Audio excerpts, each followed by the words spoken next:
Como Denise Francisco Góes é. quer ser lembrada daqui a 100 anos? Ai, meu Deus.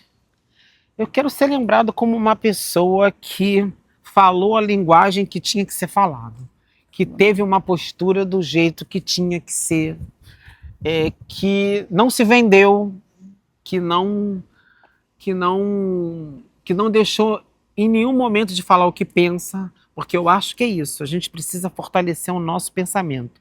Então, se a gente tiver que gritar, a gente grita. Se a gente tiver que brigar, a gente briga.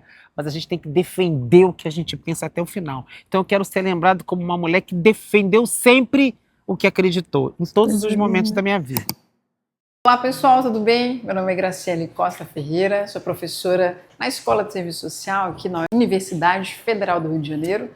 Também sou coordenadora do projeto Pensadoras no Brasil, Conexões Ancestrais, um projeto que tem o intuito de apresentar, compartilhar os saberes de mulheres que não só pensam o Brasil, mas que têm feito, através das suas ações, das suas atitudes, das suas intervenções, a diferença para construir um Brasil melhor. A ideia é que as novas gerações elas possam conhecer o legado dessas mulheres, a participação delas e toda a movimentação que elas produzem onde quer que elas estejam. Os episódios eles estão disponíveis no Spotify e também no YouTube, basta você pesquisar Pensadoras do Brasil. Hoje eu tenho a grande honra de conversar com essa pensadora, intelectual orgânica, militante histórica do movimento negro unificado e que, ao lado de outras mulheres, tem produzido uma verdadeira transformação na Universidade Federal do Rio de Janeiro, colocando aí professores doutores, técnicos administrativos, estudantes, pró-reitores, reitores, para estudar e aprender criticamente sobre o padrão de relações raciais no Brasil, sobre o que é racismo institucional, como o racismo opera no cotidiano e mais. Tem botado todo mundo para colocar em ação formas de enfrentar o racismo e construir uma sociedade mais justa através da educação. Tudo isso através das comissões de heteroidentificação, que em tese são apenas um requisito formal para implementar as ações afirmativas, combater as fraudes, mas que nas mãos dessa mulher e de outras na FRJ se transformaram em um espaço que produz e constrói aquilo que a própria convidada chamou de um papel educador antirracista na universidade. É com grande prazer que eu apresento para vocês essa pensadora do Brasil, Denise Góes. Que Olá. prazer conhecê-la, não, que prazer Revela. Que prazer revê-la, que prazer estar com você, Denise. Você foi uma das pessoas, uma das mulheres que me inspirou a construir o Pensadoras. E eu estou muito feliz, é verdade. Você foi, assim, fiquei até emocionada agora. Eu também. Uma das mulheres mais importantes que eu encontrei na universidade e que, quando eu pensei na construção desse projeto, eu pensei em fazê-lo como uma forma singela de homenagear sua trajetória, sua caminhada e de tantas outras, né? Mas muitas das pessoas que estão aqui nos acompanhando talvez não te conheçam. Então, se apresente aí para o pessoal também conhecer Denise Góes. Bom, meu nome é Denise Francisco Góes, né? E outro dia eu dei esse nome lá numa atividade da reitoria e ninguém sabia quem era Denise Francisco. Então eu cheguei à conclusão de que realmente o Francisco da minha mãe vai ter que ficar meio no anonimato. Então, eu sou Denise Francisco Góes. Eu sou filha de Irene Maria Francisco Góes e de Jacir Góes. Eu sou mãe da Dandara Omoredé Góes da Silva e do Samora Machel Góes da Silva. E esses dois nomes têm muita simbologia para nós, porque a gente não podia replicar nomes que não tivessem a ver com a nossa ancestralidade. Então, Dandara, todo mundo sabe, foi uma grande companheira de Zumbi no embate de Palmares, e Samora Machel foi um presidente de Moçambique na época da Revolução Moçambicana. Então, são pessoas que representam muito para a luta negra no Brasil e no mundo. Eu sou servidora da UFRJ há 35 anos, eu sou assistente social de formação. Eu sou superintendente geral, né? Agora estou superintendente geral de ações afirmativas, diversidade e acessibilidade. Sou militante do Movimento Negro Unificado. Uma das coisas que tenho muito orgulho de ser na vida é militante negra. E que mais? Acho que é só isso. Só isso. Mestra. Ai, sim, não, importantíssimo isso, né? Eu sou Maravilhosa.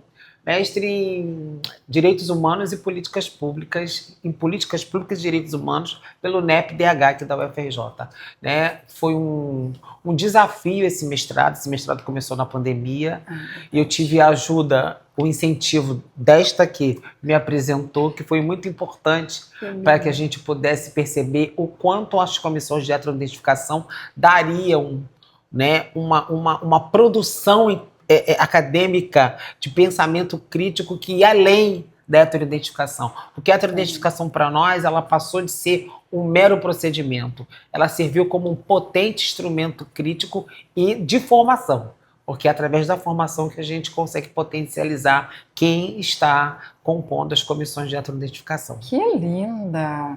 Ô, Denise, você é carioca, né? Sou É nasci no carioca, Lins, na né? maternidade de Carmela Dutra. Caraca!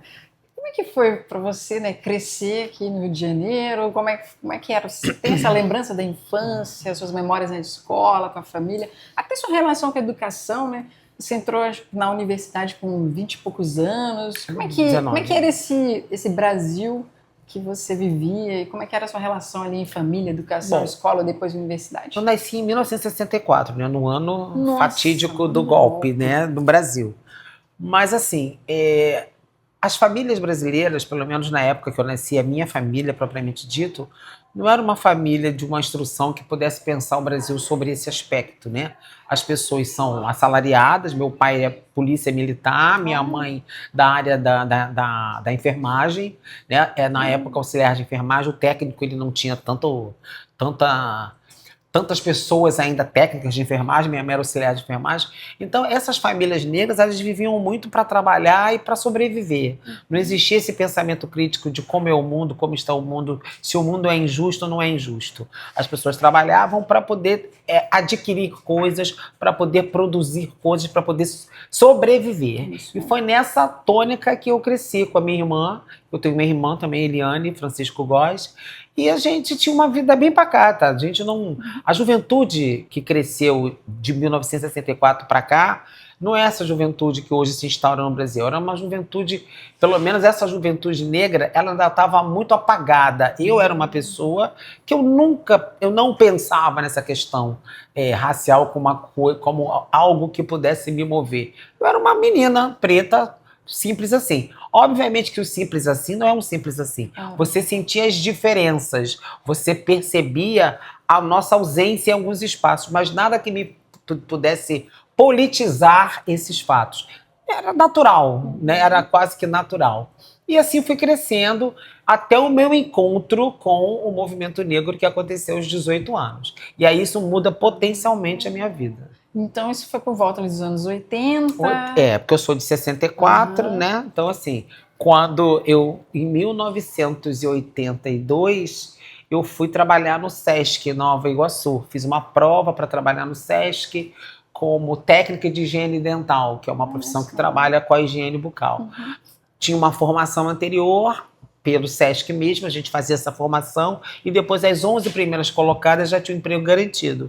Aí eu fiquei entre essas 11 e fui trabalhar. Eu morava em Irajá e fui trabalhar em Nova Iguaçu. Então, assim, era um novo mundo, né? Um novo mundo para mim. Não conhecia Nova Iguaçu. Aliás, não conhecia nada. Baixada Fluminense. Aliás, a gente não conhecia nada, porque não havia possibilidade econômica de ficar fazendo esses tours aí de restaurante, não, muito cinema, não, nada disso. Era uma coisa bem controlada. Com o pai polícia militar soldado, né? Era uma coisa bem na régua, né? E aí meu pai sempre dizia que a gente não precisava trabalhar, que eu não precisava trabalhar, que estava tudo bem, porque você estava comendo, bebendo e dormindo. Claro. Então estava tudo bem. Só que eu queria um pouquinho mais da vida, né? Eu queria descobrir um outro mundo que não aquele. E um detalhe, um parênteses, a gente sempre morou em condomínios residencial de baixa renda, né? Então tem isso também. Então são condomínios sem elevador, de 4 andares, aquela coisa, né? Pelo financiamento, de eterno, de banco habitacional, bancos habitacionais da época. Até lembro o nome do banco, né? Mas não vou falar que é merchandise. Não vou falar. E aí foi nessa vibe que eu cresci. Cresci no meio de amigos pretos e brancos, mas assim, sem uma discussão qualificada dessas nossas diferenças, né? Porque tinham pessoas mais bem empregadas que o meu pai. Inclusive, o meu pai, para entrar para a Polícia Militar, na época, a minha avó fez uma pequena alteração na idade dele por questão de sobrevivência. Porque se não entra para a polícia, morre-se de fome. E a minha avó, na certidão do meu pai, sequer tem o nome do pai, é pai desconhecido. Então, era só ela. Então, para que ele pudesse crescer com um pouco mais de dignidade, né? Não sei o que ela aconteceu naquela época que ele pulou para 18 anos com 17. E aí foi para a Polícia Militar e ficou até o fim da vida. Né? Que meu pai seguiu a carreira, ficou lá dentro. Né? Então, voltando. Pai militar, e como é que você ingressa no movimento negro? Que, em teoria, né, ainda... Ali tá no final. Mas meu pai era um militar cantor, meu pai era compositor da Portela, meu pai tinha uma inspiração musical de outro mundo. Então ele era um policial que ele não tinha essas regras todas na cabeça, ele via o mundo de uma outra forma. Tanto é que para o meu pai, mesmo ele não tendo oportunidade de estudar, eu acho que ele estudou até o ensino, o que a gente chama de primeiro segmento do ensino fundamental. Ele sempre incentivou a gente a estudar, eu e a minha irmã. A minha irmã é que não foi muito à frente. Eu peguei aquela ideia e falei, bom, já que ele está pagando, vamos seguir até onde der. Então ele diz pra gente que ele pôde pagar até o ensino médio. Né, que é aquela coisa dos pais respirarem, fiz até onde eu pude, e agora é com você. Foi quando eu comecei a trabalhar para poder ver o que eu ia fazer da vida, e aí eu fui fazer serviço social na SUAM. Aí foi aí que começou a minha trajetória de contestação, né? E eu olho que eu sou da época da Mary Richmond, daquele assistencialismo brabo. Então você imagina pessoas já começando a contestar com aquele serviço social assistencialista, aquele serviço social conservador de caso. Grupo comunidade. Não, horrível. Né? E a partir e aí, assim, aí o meu amor pelo serviço social, ele não nasce aí. Eu fiz a faculdade, mas eu falei, isso não é para mim, essa acomodação não é na minha vida. Aí depois a gente fala do movimento de reconceituação, aí é outro papo, aí é outro serviço social, aí é outra coisa. Mas até então era uma coisa bem comedida.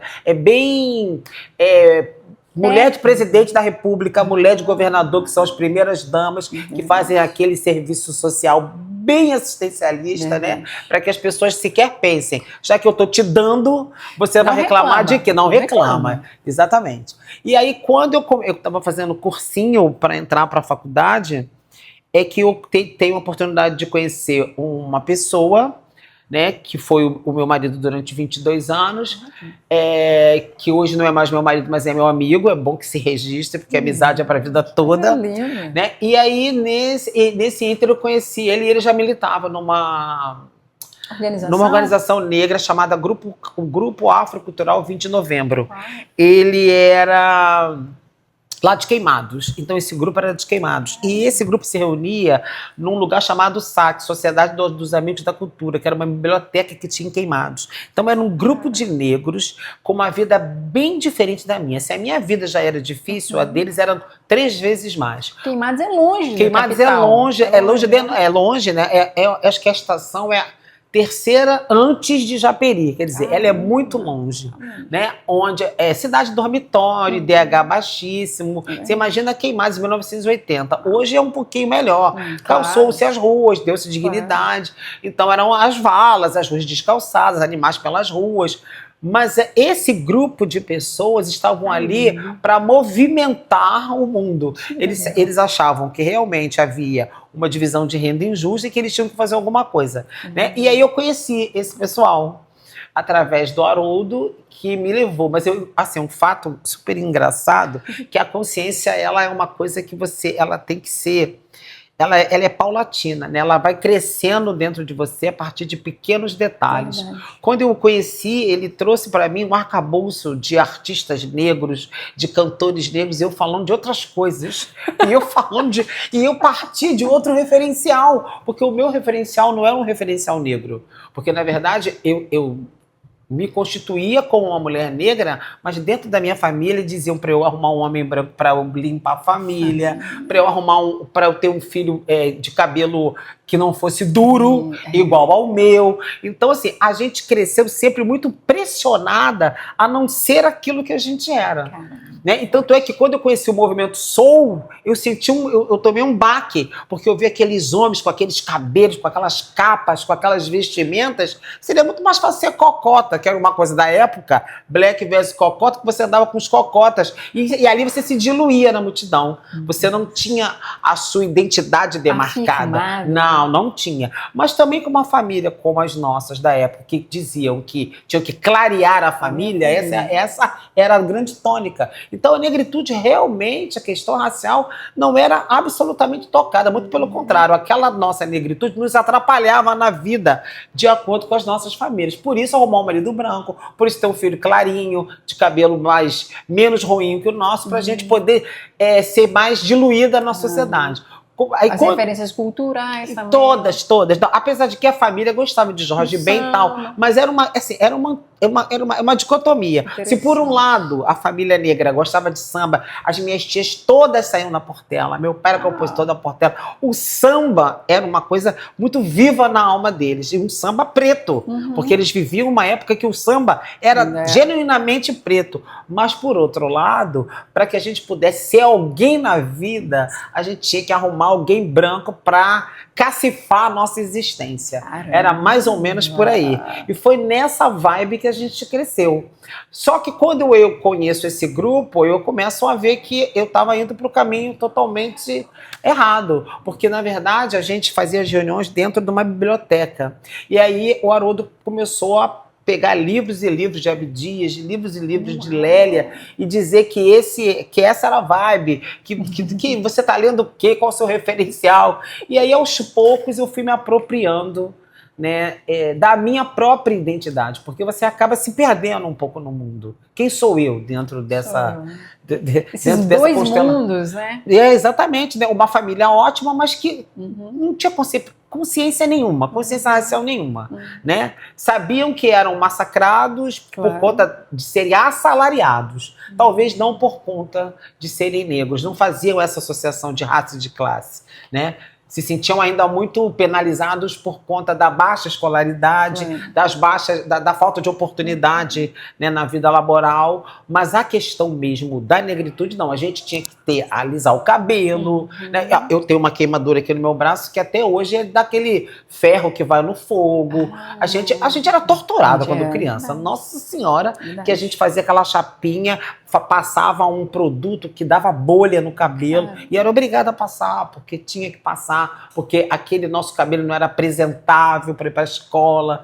Aí chegava na escola, porque a gente era chamada de neguinha do cabelo duro, bombril, essas coisas que toda a comunidade negra passa quando criança, sem entender que aquilo é um bullying, que aquilo é um assédio, né, um racismo acentuado, mas que a gente chamava na época de encarnação, e não era encarnação, né? Perfeito. Então, para evitar isso, a gente esticava o cabelo, a gente se maculava muito. Você não podia ter o cabelo que você queria, você tinha que ter o cabelo que quisessem que você tivesse. Perfeito. Num desses encontros em Queimados, você chegou a encontrar a Lélia Gonzalez, Menina, não é isso? então não foi. Foi.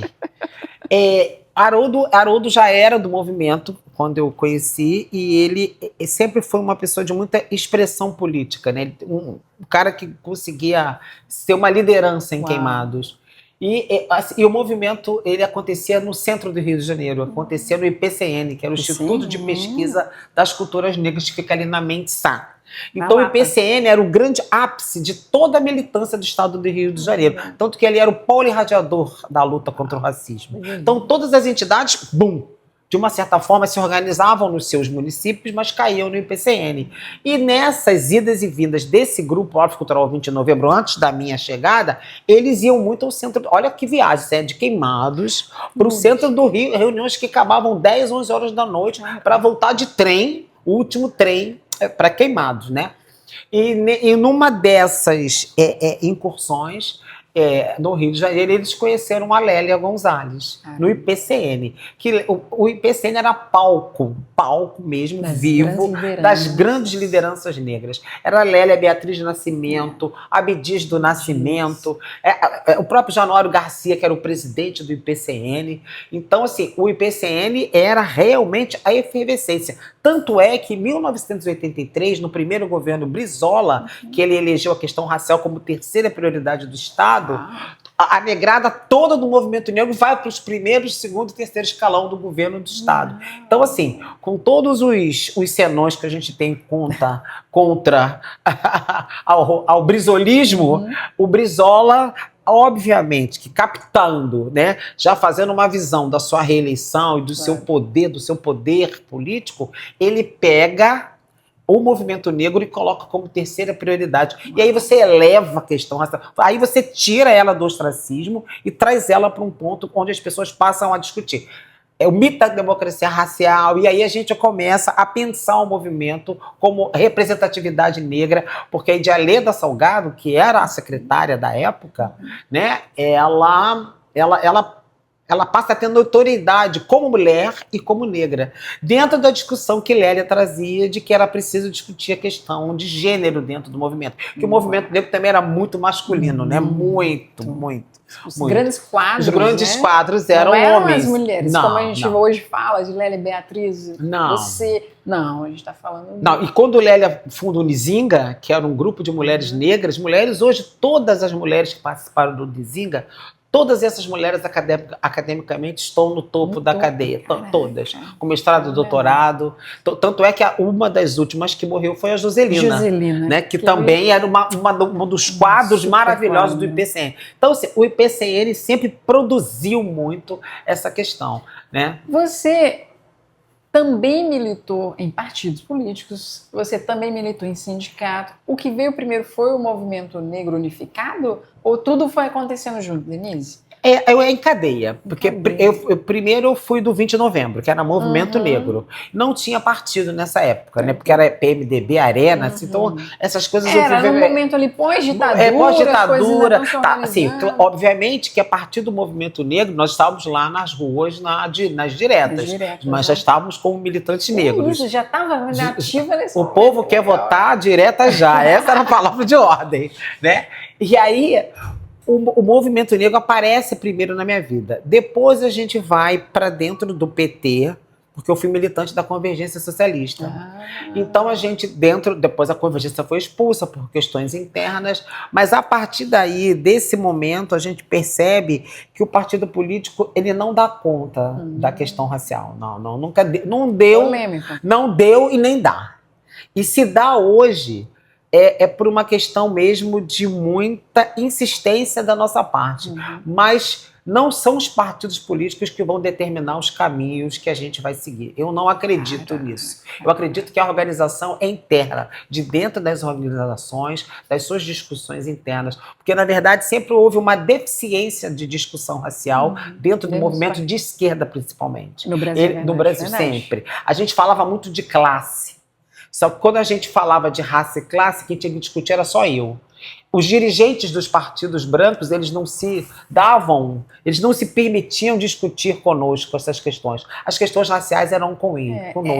A questão do negro, né? Do negro. E as questões sindicais, porque na época que eu era militante política, tinha uma efervescência dos rodoviários, dos ferroviários, dos borracheiros, dos químicos. Sim, tinha essa organização sindical, ela era muito por categoria, né? E aí a gente tinha toda uma conotação sindical para atendimento dessas reivindicações salariais. Inclusive o Sindicato dos Bancários, que era o top dos top, muito forte no Rio de Janeiro, né? O Sindicato dos Bancários. Então, o Sindicato dos Coureiros, todos os sindicatos, eles tinham como se movimentar. Mas quando era um bancário negro, o bancário negro discute ali com o pessoal dali, ó, que o pessoal dali é que entende de negro. A gente só entende de salário, de mais-valia, de tudo que envolve o mundo do trabalho, de exploração do homem pelo homem. Isso aqui com a gente. Mas discutir racismo, sexismo e outras questões, não. E Lélia trouxe essa discussão para dentro do IPCN, né? E aí ela conseguiu fazer com que as mulheres saíssem do anonimato e pudessem estar aparecendo. Uma das pessoas também que tem uma importância fundamental dentro da cadeia do movimento é a Vera Mendes, que era a presidente do Grupo Afrocultural Aguibara Dudu. Ela era tão firme, tão potente, que ela é como se fosse um pseudônimo. O nome dela não era mais Vera Mendes, era Vera Dudu. Ela chegava nas reuniões, quando as pessoas falavam questão de ordem, ela falou, não, eu não estou em desordem. Uau. Eu não estou em desordem. E ela tinha um potencial de voz muito... Ela tinha uma imposição e ela era uma grande figura do movimento negro. E foi a partir dela que o Grupo Afrocultural Aguibara Dudu trouxe a questão da cultura negra, da beleza negra, da identidade negra, nas Noites da Beleza Negra. Foi o Aguibara Dudu que fundou as Noites da Beleza Negra. Que tiveram tiveram mais de 10. E o que era a Noite da Beleza Negra? Se elegia um rei, uma rainha Dudu, uma rainha africana, mas o que acontecia nessas noites? Era uma saudação à beleza negra. Essa beleza que a gente sabia que não... Pensava que não tinha... Ela era saudada, louvada, incentivada, né? E entre um desfile e outro, entre uma apresentação e outra, uma fala política, política sob o ponto de vista racial, da importância da nossa existência. E o Aguibara cumpriu um papel fundamental nesse sentido. Incrível. Você tem uma frase que é bem famosa, né? Eu vou até ler aqui, ó. Eu sou uma mulher organizada pelo movimento negro e não por um partido político. É o que você acabou de comentar um pouco. Não foi isso acabou te orientando no caminho da vida, no caminho da sua atuação também? Porque eu entendo que não é necessariamente você negue a importância do partido, a relevância, mas, como você trouxe muito bem, esse não deve ser visto, talvez, como o único espaço de atuação política para nos orientar, né? Porque eu acho que dentro das organizações negras não existe tanto a questão do oportunismo que existe nos partidos políticos. Assim, é uma dedução lógica, né, que a gente precisa fazer e que a gente precisa trazer para dentro de nós essa organização. Então eu acredito muito mais na potência das organizações negras, porque foram as organizações negras que nos trouxeram até aqui, não foram os partidos políticos. As marchas que aconteceram em Brasília, o seminário multicultural, a conferência de Durban, tudo isso foi força política das organizações negras. Os partidos políticos podem até ter vindo a reboque, mas não saiu dessa organização político-partidária o pensamento de organização de que era preciso lutar por política pública para a população negra. Quem entendeu a marcha de 88, que foi uma marcha que deu uma outra conotação ao movimento negro brasileiro, a marcha de 88 contra os 100 anos, denunciando a farsa da abolição, e isso se deu muito... Os cartazes dessa marcha eram os cartazes de policiais com os negros amarrados pelo pescoço, numa incursão policial no Morro do Encontro. Então, esse cartaz que foi capturado, foi um jornalista que tirou ele estampou no Jornal do Brasil, Januário Garcia. Foi atrás desse fotógrafo e a consigna da marcha era nada mudou, vamos mudar.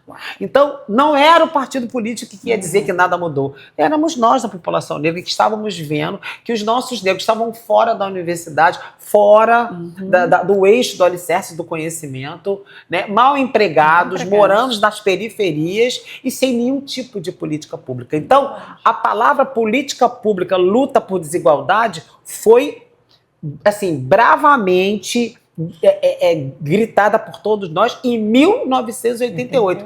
E as políticas públicas se instauraram só em 2012. Nossa, olha quanto tempo, né? Exatamente. E nesse meio tempo houveram muitas manifestações, a proliferação ali, e a proliferação da criação de outras entidades negras. E nisso aí a gente pode falar criação do Ileaê, criação do Olodum, criação de diversas entidades negras do Brasil que vão só alicerçando e fortalecendo a luta contra o racismo no Brasil. Essa sua fala é muito importante porque, em geral, a gente pensa muito os anos 80 como a década, né, da efervescência do movimento social. Mas se a gente olha o movimento negro unificado, ou o movimento negro de forma mais ampla, os anos 90 foram cruciais ali naquelas lutas por, especialmente, ações afirmativas. Sim, e o MNU tem a sua importância, porque o MNU é de 1978, né? Mas o MNU, ele esteve à frente de várias campanhas. Nossa. Não deixe sua cor passar em branco, beije sua preta em praça pública, porque tinha a ver com a questão da solidão da mulher negra, uma discussão que parece que a gente ultrapassou, mas nós não ultrapassamos. O estereótipo de beleza ainda continua sendo um estereótipo europeu, né? Então, o MNU ele cumpriu um papel fundamental da criação dessa identidade crítica, e não só de reivindicação, mas de uma prática efetiva de ocupação de espaços. De espaços, né? Espaços estratégicos, né? Exatamente. Denise, é um pouco nesse momento, a pauta da educação, direito à educação, inclusive a educação superior, a universitária, sempre esteve como bandeira de luta do movimento negro ao longo das décadas de sua existência. As ações afirmativas ali dos anos 80, né, e especialmente o Abdias puxando muito essa necessidade, elas, como você disse, só vão ganhar corpo no Brasil ali nos anos 2000. No primeiro momento, o ProUni, no início dos anos 2000, ali no governo Lula, inicialmente. Antes até a FHC nas empresas privadas. Teve a primeira CEPIR, né, que ele criou em 2001. A Secretaria Especial de Promoção de Políticas de Igualdade Racial. Mas muita gente, embora a gente ouça muito falar das cotas, ações afirmativas, comissões de heteroidentificação, não sabem o que é isso, ou tenha uma reação muito de distanciamento ou de negação à importância disso. Fala um pouco pra gente o que são as ações afirmativas e como é que depois as comissões de heteroidentificação vão surgindo nesse contexto. Assim, a luta por política pública tem um demarcador, que é 1988, que eu acredito nesse demarcador. Depois tiveram as marchas de 95, depois de 2005.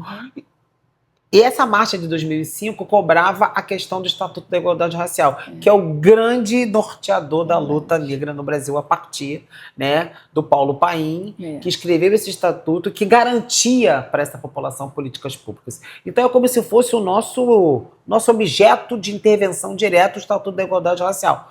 Pena que esvaziaram economicamente o Estatuto da Igualdade Racial e ele não pôde ter uma efetividade maior. Mas o movimento pegou esse estatuto como algo que nos levou, inclusive, à conferência.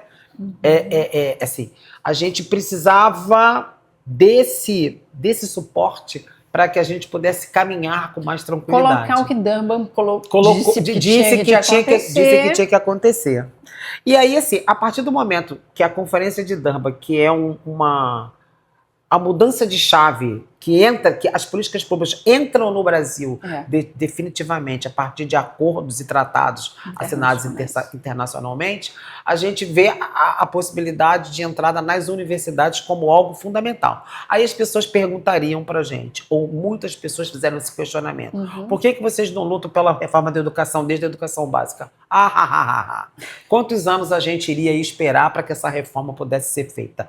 E nesse ínterim, um parêntese, na década de 80, a gente tinha alguns negros do movimento que já eram negros formados pelas universidades públicas, mas eram muito pouquíssimos, né? E a gente percebia que a nossa ausência nesses espaços não incentivava, não abria caminho para que outros jovens pudessem se fazer essa experiência dentro desse espaço de excelência de conhecimento. Então, assim, a universidade para muitos jovens era algo muito longe, muito distante. Impossível, né? E tanto é que eu me lembro bem que tinha entre nós um físico nuclear que é irmão de um servidor da universidade, irmão do Zizo, que é o Sebastião de Oliveira. O Zizo, já na época que eu conheci o Zizo, na década de 80, o Zizo já era sociólogo. O irmão dele já era físico nuclear da Nuclep, naquela época, mas era muito pouco. Né? E, inclusive, a família do Zizo, cabe assim, uma homenagem a uma família negra que morava aqui em Ramos, na Itararé. Todos os irmãos do Zizo tinham um nível universitário. A mãe era uma mulher humilde, doméstica, o pai também um trabalhador braçal, mas todos os irmãos. Né? Então, mas era uma exceção. Era uma exceção. E o Zizo, por ser um pouquinho mais velho do que eu, já bebia da fonte do movimento negro há mais tempo. Então, obviamente, ele se formou primeiro e ele foi primeiro. Então, assim, a Conferência de Durban trouxe para nós a motivação que a gente tinha em relação às políticas públicas para efetivá-las dentro da universidade. Então, falar de ação afirmativa, né, de discriminação positiva, ficou mais palatável para todos nós. E o palco das universidades não foi fácil entrar nas universidades, foi muito difícil, principalmente a UFRJ, como uma universidade do porte dela, a maior federal do Brasil, ela negou enquanto pôde, ela segurou enquanto pôde a discussão do recorte racial dentro do aspecto das políticas públicas, entendendo que a gente entende que as cotas sociais, a política pública de cotas também é uma cota social, só que a gente tem que pensar nela com o recorte racial, das diferenças e das desigualdades estabelecidas no Brasil.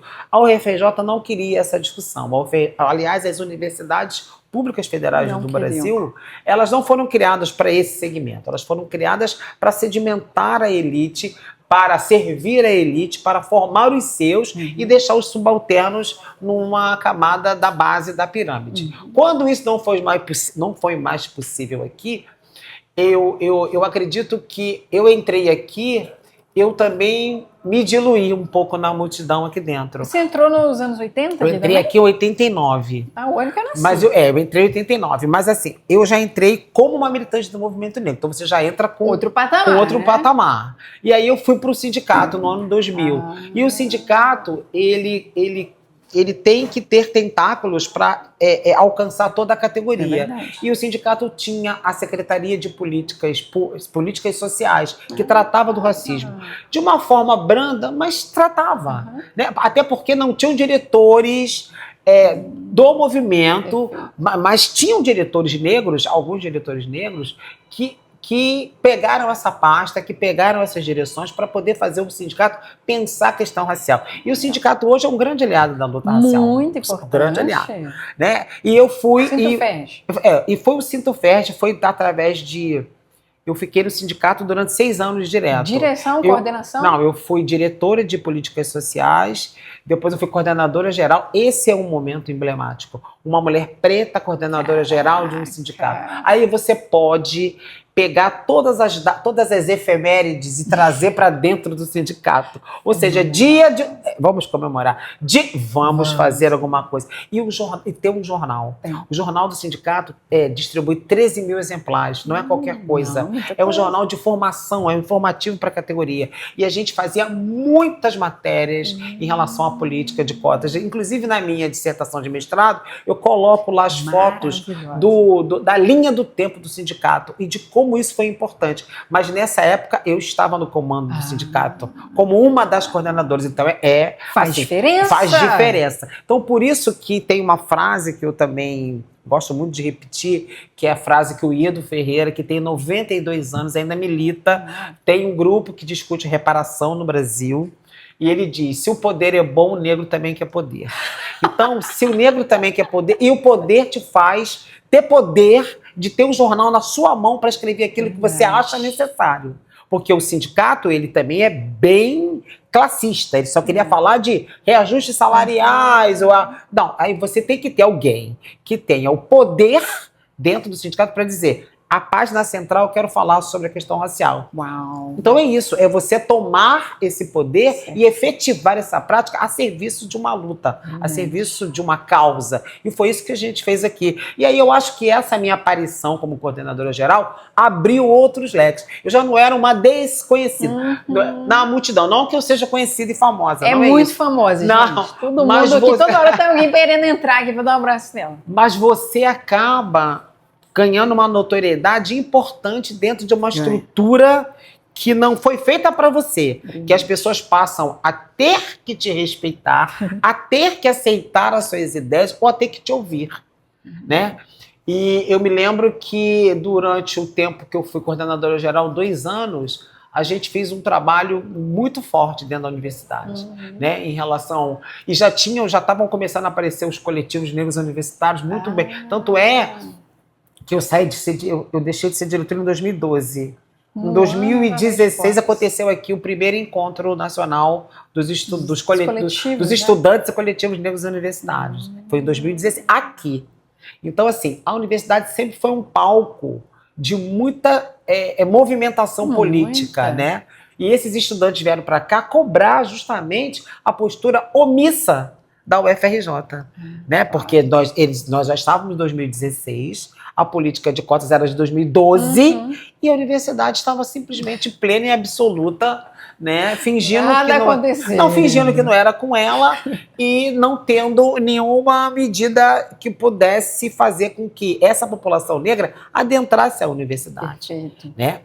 Ô, Denise, as pessoas elas têm um pouco essa dificuldade de entender que no Brasil as ações afirmativas na universidade elas não contemplaram apenas pessoas negras, né, pretas, pardas e pessoas indígenas. A gente vai ver que teve até mudança depois. Elas também acabaram contemplando esse conjunto de pessoas brancas pobres que pela renda, pelo estudar na escola pública também acessam as vagas reservadas na universidade. Essa visão é importante, porque em geral as pessoas falam a cota podia ser só de renda. Mas o que se percebe é que, embora as pessoas, né, negras, brancas, tenham uma mesma renda, morem no mesmo território, você acabou de descrever isso na sua infância ali. A vivência, ela é diferente, as oportunidades são diferentes também. Porque no acesso à universidade. E a referência das oportunidades, ela durante muito tempo esteve na aparência. Exatamente. E essa aparência sempre foi negada. Eu sou da época que os jornais ainda traziam o termo precisamos de uma secretária de boa aparência. Hoje ninguém ousa escrever isso em lugar nenhum, porque isso é um processo que você obviamente vai perder. Mas na década de 80 e de 90 se pedia pessoas de boa aparência. E quem é a boa aparência? A boa aparência é ter uma pele alva, é ter um cabelo escorrido, é ter os olhos azuis, é ter a bochecha avermelhada. Então a gente sabia muito bem o que isso significava na época. A produção de barreiras mesmo para acessar. Então a gente não pode achar que um aluno, que as portas de entrada de um aluno de renda e de raça, elas são iguais, elas são muito diferentes. Porque a pobreza e a cor da pele aqui tem um peso muito maior do que somente a pobreza. É verdade. No caso aqui da FRJ, como você descreveu, né, não só a FRJ, mas as ações afirmativas, como você colocou bem, o Estatuto da Igualdade definiu que elas teriam que oferecer não só acesso à educação, mas também a vagas, por exemplo, né, nos concursos públicos, etc. Sim. Então é um pouco nesse momento que surge essa segunda fase, a gente poderia dizer, talvez, as ações afirmativas, que são as comissões para verificar, né, analisar ou heteroidentificar os candidatos que se candidatavam para essas vagas. Deixa eu fazer um recorte. Claro. Em 2017, através de uma iniciativa da Pró-Reitoria de Pessoal, que tinha como pró-reitor um homem pardo, ele instituiu a primeira comissão de heteroidentificação para os concursos públicos. Isso de uma vontade política que ele teve de fazer valer e que a universidade teve que engolir. Como eu disse a você, ocupar espaço de poder é fundamental. Porque aí você vai lá e diz, vai ser assim, porque você é pró-reitor. Então claro que você tem a legislação a seu favor ou contra, mas nesse caso estava a seu favor. E ele implementou as comissões aqui no primeiro concurso público, um concurso público gigantesco, para mais de 3 mil pessoas. Uau. E aí ele procurou a Luciane Lacerda, que éramos militantes do movimento negro, para a gente poder... e tinham 3 outras pessoas que eram de partidos políticos, olhamos que eram do pessoal do PSTU, e um administrativo da PR4. Essas 5 pessoas tinham a tarefa de buscar pessoas para atuarem nessas comissões. Porque, na verdade, o que acontecia aqui na universidade? A gente se via, mas não se olhava. Né? A gente não tinha... As pessoas negras não estavam aglutinadas. A gente estava aqui, cada um fazendo o seu, né? E sem entender que tinha uma questão que nos unificava. E a partir deste momento, a gente começa a olhar as pessoas com outro olhar. Porque era uma busca. A gente saiu para buscar pessoas que pudessem desenvolver essa tarefa. E qual é essa tarefa? Colocar pessoas negras para dentro para ocupar esses cargos públicos que o concurso público estava colocando à disposição. Aí foi que eu conheci Cecília Isidoro, que era uma professora que já atuava com a anemia falciforme. Referência nacional na universidade. E aí a gente foi lembrando de nomes que a gente conhecia, mas eu não conhecia a Cecília pessoalmente. Eu conhecia a Cecília dos eventos. Mas aí, agora é a oportunidade de chegar e perguntar. O próprio Zizo, que era uma pessoa do movimento negro já de décadas, a gente já tinha mais intimidade, é verdade, mas para chegar para ele, convidá-lo para essa... Aí perguntar ao Zizo, você conhece outra pessoa que você acha que teria disponibilidade para fazer essa discussão? Pensou, tem. Perguntou para Cicely, você acha que teria pessoas, traz a Soledade, traz outras pessoas, traz alguns alunos, e aí, assim, aí você vai vendo que tem time, que tem gente. A gente só estava disperso. A gente só precisava se ancorar em um porto para dizer, agora é a nossa vez. E essa coisa aconteceu. E o que são as comissões, pessoal que não sabe o que é? As comissões de heteroidentificação, elas fazem um procedimento de validar a autodeclaração. Então, é muito importante que a gente diga que as comissões elas não estão aqui para descaracterizar a sua construção identitária. Agora, a gente precisa dizer quem é o sujeito de direito. Porque as vagas, elas estão lá, elas surgiram por força de uma lei, de um movimento objetivo para a criação. Mas a garantia de que essas vagas cheguem onde tem que chegar são o papel da comissão de heteroidentificação, que tem o papel de fazer essa validação através do fenótipo. Uma outra coisa que foi muito mal recebida na sociedade brasileira foi a questão do fenótipo, porque a gente estava imbuído de um sentimento de democracia racial, de todo mundo era igual, e que a genética interferiria, obviamente. Tanto é que quando a gente conversa, porque a gente faz um acolhimento, né, nas comissões, a gente não chega para fazer a identificação sem que as pessoas tenham uma oportunidade de conhecer durante 20 minutos, minimamente, por que a gente está ali. É importante que essas pessoas sejam reprodutoras de um conhecimento que elas estão tendo ali naquele momento, de desmistificação de alguns mitos que as pessoas trazem a vida inteira. E agora eu costumo dizer que a miscigenação, ela não é passaporte para as políticas públicas. Ela não é cartão de acesso. Não é porque você miscigenou que você tem direito à cota. Você só terá direito à cota racial se você trouxer os marcadores negroides bem identificados, esses marcadores dessa exclusão, daquela boa aparência que eu falei, que não é preciso. Eu estava vendo, inclusive, uma reportagem dessa menina agora da UF, que teve esse probleminha, e ela disse que contratou um antropólogo para medir o crânio dela. Caraca. E aí eu vejo o Rodrigo Ednilson, que é aquele professor da UFMG, num depoimento falando que o guarda do shopping que te segue, ele não tá com uma prancheta, e nem com uma régua, e nem com um compasso atrás de você para medir teu queixo. E muito menos para medir teu crânio. E nós não vamos reeditar o Lombroso, que dizia que essas características eram características da marginalidade. Então, a gente está falando do fenótipo, dos marcadores, da aparência física. Essa aparência que tanto foi negada, hoje é uma aparência que é referenciada. E é isso que incomoda. Porque porque essa aparência dos nossos cabelos blacks, das nossas tranças, do nosso nariz avantajado, da nossa boca mais carnuda, tudo isso sempre foi renegado. Tudo isso nunca foi sinônimo de beleza. E hoje... E foi barreira. Hoje hoje é o acesso. É o acesso, é o fenótipo. Para quem não está ambientado, no passado, quando as ações afirmativas começam, valia apenas você colocar lá na inscrição do Enem, por exemplo, qual a sua cor? Você botar a que você quisesse para concorrer às ações afirmativas, a reserva de vagas, as cotas. Com o tempo foi se identificando que muitas pessoas estavam fraudando, né? A pessoa era branca, identificada socialmente como branca, colocava lá pardo ou preto. Porque tinha um parente. Assim, porque tinha uma avó, uma tataravó que era negra. Não, então eu vou botar. E aí começou-se a perceber que a política pública estava sendo corrompida naquele momento, né? Então, como a Denise explicou muito bem, as pessoas a quem era devido o acesso, o direito, elas estavam sendo impedidas de acessar na medida que as pessoas estavam acreditando que aqui é como era nos Estados Unidos, né? Se você tem uma avó que é negra, logo então não importa sua aparência. Quando no Brasil é o oposto. No Brasil não. No Brasil, segundo Horaci Nogueira, né, o nosso racismo é de marca. Ou seja, olhou...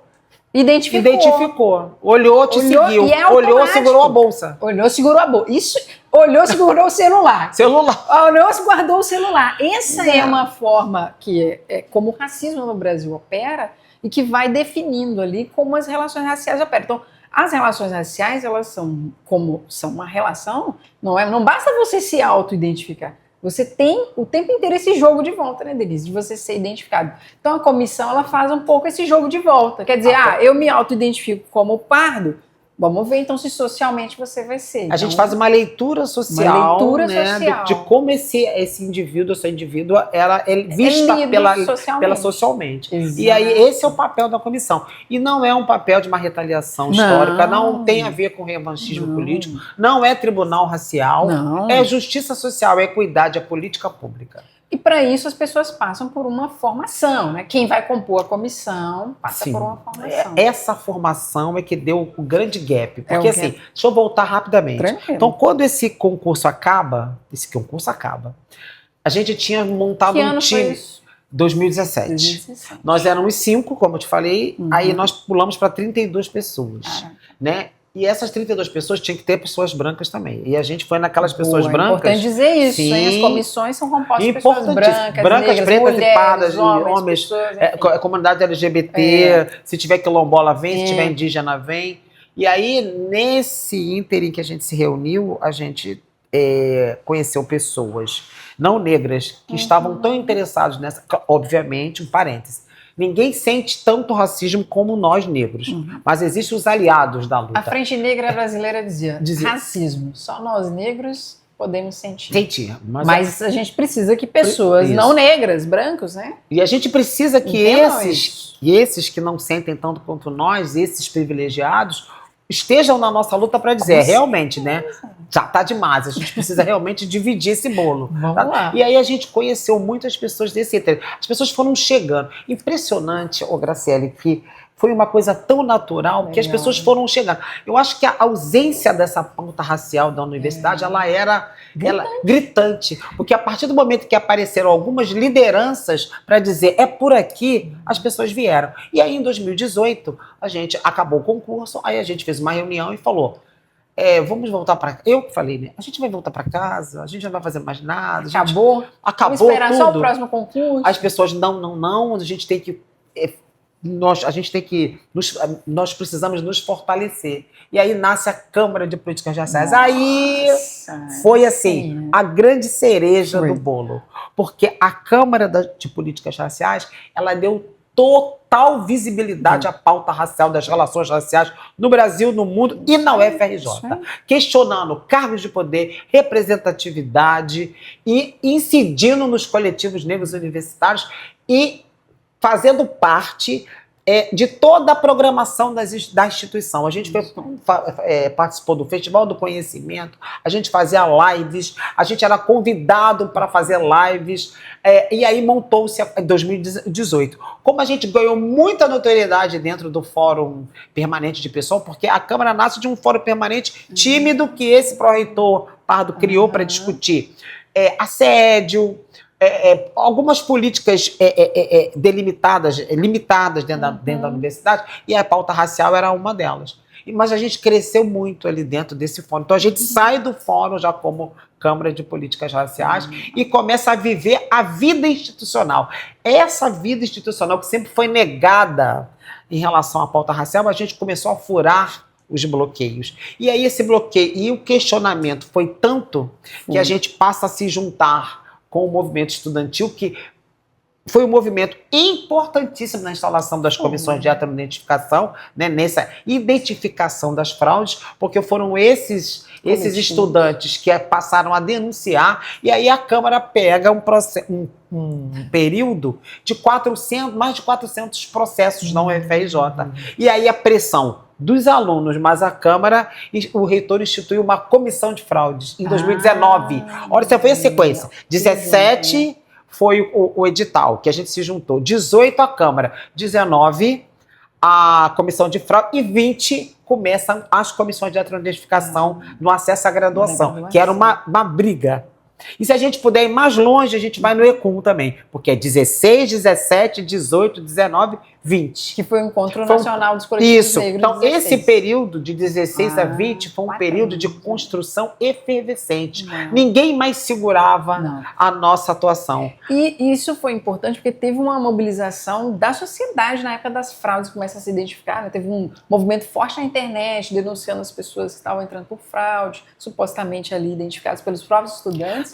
E aí a universidade vai sendo instada internamente pela Câmara, pelos coletivos de estudantes negros, e pela sociedade. Vai dizer, e aí, não vamos fazer nada? As fraudes estão acontecendo. Porque até então, a maneira que a Câmara, aliás, que a comissão estava agindo era só para os concursos públicos federais. Então, acesso aos técnicos que entravam na universidade via ação afirmativa. Depois é que vem essa força para dizer, tá, vamos heteroidentificar também os estudantes da graduação. O problema supostamente era, 60 mil alunos, o ingresso é de quantos mil alunos por ano? Sim, de muitos alunos Mais por de ano. 2 mil, 3 2 mil. mil alunos, dá para fazer isso? Acho que esse foi um dos desafios, que foi, a princípio, dito, não dá para fazer porque é muita gente. Pois não foi isso? Mas assim, a gente não arrefeceu, né? Não. A gente chegou num patamar de conclusão de que não adiantava fazer uma comissão de fraude sem fechar a porta da entrada. A porta da entrada continuaria aberta. A comissão de fraudes pegou aqui, até pela morosidade da universidade. A universidade tinha... Quando eu falo universidade, eu não estou citando este ou aquele período. A universidade tinha uma resistência em se manter nesse status quo de elite. De achar que, inclusive, a meritocracia era a grande discussão, que o conhecimento ia ser rebaixado com a entrada dos cotistas. Tem um grupo de professores da UFRJ que prestaram um desserviço, que tem um documento assinado em relação contra esse movimento. Mas, mesmo assim, o movimento de baixo para cima foi muito maior do que essa elite que se reuniu para dizer... Ou melhor, para pensar que podia definir ainda os caminhos da universidade. Já existia um movimento, uma revolução em curso. E aí a gente veio com muita velocidade, porque a nossa velocidade é o preço, é o retrato de tanta opressão. Era muita opressão. A gente não tinha vez, não tinha voz, não tinha visibilidade, a gente não tinha nada. A universidade ela já passou por várias reitorias. E a gente já teve várias reitorias somente de homens durante muitos anos. Homens negros nem pensar. Não. Mulheres foram se colocando paulativamente. Mas de 2000 eu não sei, não me lembro 20. O ano da Denise. Denise, acho que foi 20, não lembro também. Aí já começou assim, colocar mulheres negras. Inclusive, eu fui convidada para ser pró-reitora de pessoal na época da Denise, mas não era a minha praia. Não era esse o meu objetivo. Eu não podia deixar um movimento e sair para um cargo burocrático do qual eu não daria conta. E a gente já estava vislumbrando, nesse meio tempo, uma estrutura muito maior por dentro da instituição, porque eu acho que a gente funciona por dentro. A gente tem que organizar um movimento por fora, mas a gente tem que ter voz dentro da instituição. Obviamente. Senão a gente não consegue nada. Né? E a gente começa aí, com as comissões que eram totalmente delegadas para a Câmara. E a Câmara não era nada, a Câmara só tinha uma portaria que nos ligava à institucionalidade. Mas a gente fez tanto barulho, a gente foi tão efetivo, a gente foi tão pragmático que a universidade não conseguiu. Já estavam prontas, né? Já. E vamos dizer que eram mulheres que estavam puxando a maioria ali na Câmara no primeiro momento, né? Sim, nós somos constituídos de muito mais mulheres do que homens. Mulherada. E eu acredito que as comissões de heteroidentificação, elas tomaram esse papel educador por conta da formação desse curso que é elaborado pela Cecília Isidoro, né? Com a sua equipe técnica, e que fez as pessoas pensarem no racismo no Brasil, como ele nasce, como ele se reproduz e como ele se sedimenta dentro da universidade. E quando a gente começa a fazer os cursos, que as pessoas começam... Os professores da universidade, os técnicos e os discentes. Os discentes estão na frente. Os discentes foram a ponta de lança, os discentes negros, né, foram a ponta de lança de toda essa luta. Depois vieram os técnicos e, por fim, os docentes. E docentes hoje, que eu digo com o maior prazer, que estão nos surpreendendo. Temos muitos docentes. Muitos docentes. Docentes brancos que entenderam muito bem a questão do privilégio, porque a gente estuda Cida Bento, a gente estuda o Pacto da Branquitude, a gente estuda aquele meme, a gente sabe que a política de Estado é matar e que já tem gente predestinada para morrer. A gente tem que se centrar nesses autores. A gente estuda a escrevivência da Conceição. Todos nós aqui temos uma história para contar e nós temos essa escuta muito qualificada para ouvir. E tudo isso junto dentro do nosso curso faz a formação tão necessária para entender que uns saíram com os pés com asa e outros têm uma bola, ainda tem uma bola de ferro nos pés. E a gente está diminuindo o tamanho dessa bola. Não que essa bola não exista, que ela deixou de existir, mas a gente conseguiu diminuir o seu peso e a gente consegue andar com mais facilidade, pensar política. A gente cansou de ser o famoso pé de boi. Hoje a gente pensa política para a universidade. Isso a gente só pode pensar se ocupar cargos de poder. Outro dia alguém disse para mim que eu estava flertando com o poder. Quero dizer que eu não flerto, eu caso. Eu caso com o poder. Caso e não me divorcio. Porque quem está casado com o poder sempre esteve. E agora querem podar a nossa necessidade, a nossa vontade de estar fomentando e elaborando política para essa universidade. É engraçado, né? Porque é isso, as pessoas em geral que usufruem dos espaços de poder em geral, nunca nem se questionaram se você flerta com o poder, mas quando outros grupos começam a acessar esses espaços... É no sentido de te deixar em crise, como se você estivesse corrompendo. Não. Estar na estrutura da universidade não me corrompe. Estar na estrutura da universidade me permite ter uma visão, um raio-x geral. Tanto é que estamos fazendo um censo da universidade, junto com esse instituto que estamos aqui hoje, de Biofísica, né, para entender essa universidade, ter um raio-x, quantos somos, onde estamos, que cargos ocupamos, o que pensamos dessa universidade, que políticas essa universidade implementa, estão de acordo com o que pensamos. Então, esse censo ele está em vigência. Inclusive, se você não preencheu, professora Graciele, preencha. Inclusive, alunas, preencham, porque é para todo mundo. Eu vou colocar lá no link, vou botar o link para vocês divulgarem, porque esse mês de agosto todo a gente vai estar recolhendo os preenchimentos. Mas assim, é um momento que você só pensa nisso quando você está numa estrutura de poder que te permita pensar. Bom, até porque só se faz política pública com dados. E a gente precisa de dados. Né? E a universidade precisa produzir dados. Os dados retirados das políticas públicas de ação afirmativa hoje, nas heteroidentificações, são dados super positivos. Nós saímos de 2%, 11% e hoje performamos quase 40%. Quase 40%, Denise? 36, alguma coisa. É muita coisa. Não, quando você chegou aqui nos anos 80... Não era nada. Não era nada. Praticamente, muito forte. E hoje eu digo com prazer, com orgulho, eu nunca cruzei com tanta gente igual a mim. E isso me faz perceber o quanto isso é importante. E hoje estar ocupando um cargo de superintendente também é importante, porque passa para o outro a possibilidade de que é por dentro da estrutura que a gente consegue abrir essa estrutura. Esse caminho. Hoje você está ocupando um cargo do mais alto escalão aqui, né, na estrutura da universidade. É uma referência para nós, de fato, e você não foi sozinha. Você levou a galera junto. E tem o fato de ser duas mulheres negras dentro dessa estrutura. Uma outra coisa que foi quebrada também, essa hierarquia da sua posição institucional. Eu não sou docente, eu sou técnica. E aí, o técnico administrativo nos cargos de mando, de gestão, também são importantes. Porque a gente também pensa gestão. E a universidade, além de racista, ela também tem essa questão desse rebaixamento, desse pensamento de que os homens estão dotados dos melhores pensamentos que vão gerir essa universidade. E só os professores. E só os professores também. Homens, né, que podem fazer esse Exatamente. E vocês mostraram o oposto. Olha, eu sou fã. Tem uma outra pessoa aqui que também é muito sua fã, né?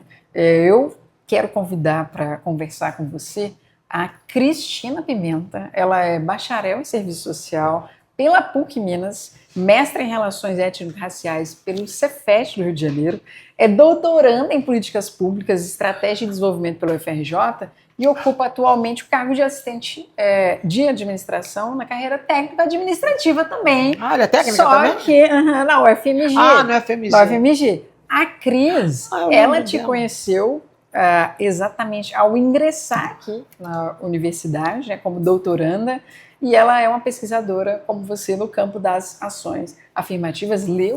Todos nós lemos sua dissertação, Inclusive, eu não sei se ela está no Panteon ainda. Se não tiver, você podia autorizar a gente disponibilizar. A não ser que você vai publicar ela como livro, que é o que a gente já quer também. Mas se não for o caso, a gente pode divulgar, porque é um dos textos mais incríveis que a gente já leu. Porque, bom, a Cris vai comentar aqui também, o que mais encantou a gente é a maneira como você escreve, demonstrando para nós que o seu percurso, a sua trajetória, ela fez total diferença na leitura, como você viu as comissões, como você operou com as comissões, como você trabalhou com elas. Então, eu vou chamar a Cristina Pimenta para conversar aqui com você nesse bloco com a gente. Denise, é um prazer te conhecer. Li a sua dissertação, adorei, assim, fiquei encantada com a forma como você escreve, né? As imagens me chamou muito a atenção, as imagens que você coloca na dissertação. Você, né, tem a formação de assistente social, né, de serviço social, e você ocupa um alto cargo na gestão, né, da universidade.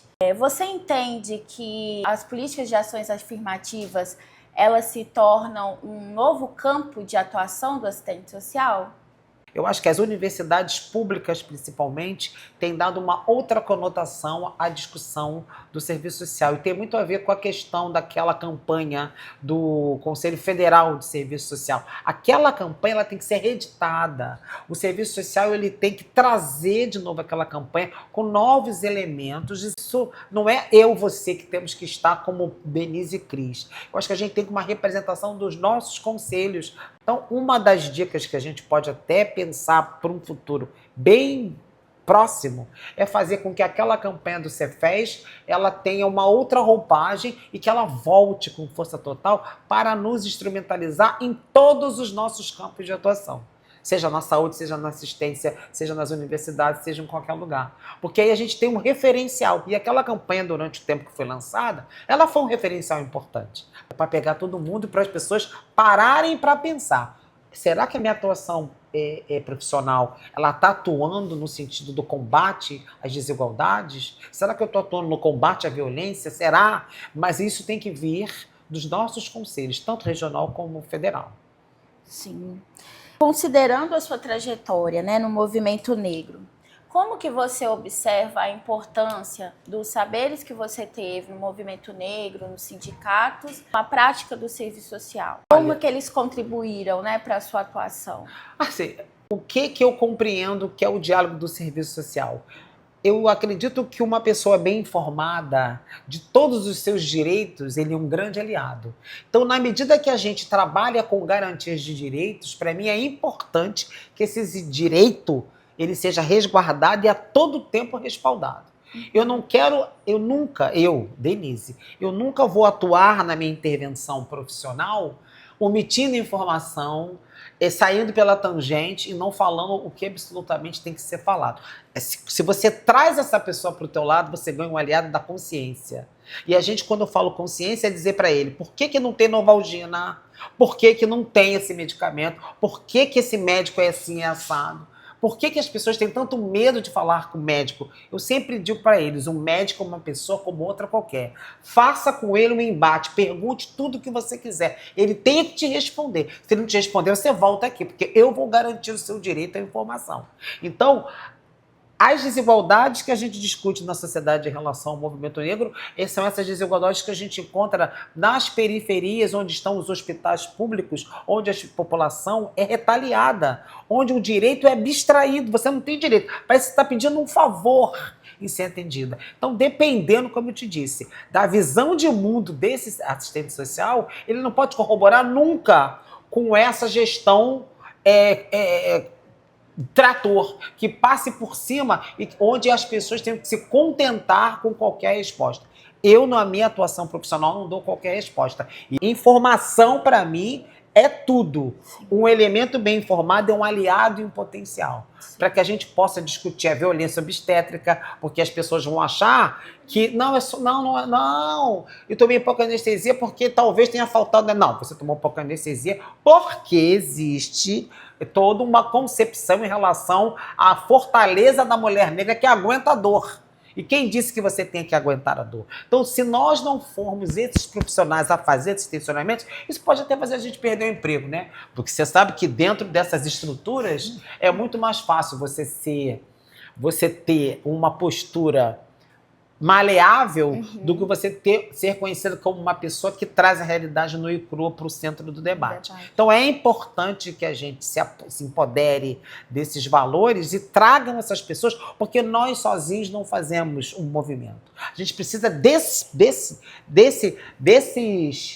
usuários que a gente atende, seja onde a gente atuar, para que eles sejam os grandes movimentadores dessa nova política, desse novo pensamento que a gente quer. E a gente quer que todo mundo tenha esse sentimento de cidadão e de cidadã muito bem sedimentado, porque para jogar para baixo já basta todas as dificuldades que o Estado traz para a gente na nossa vida em relação a salário, em relação à moradia.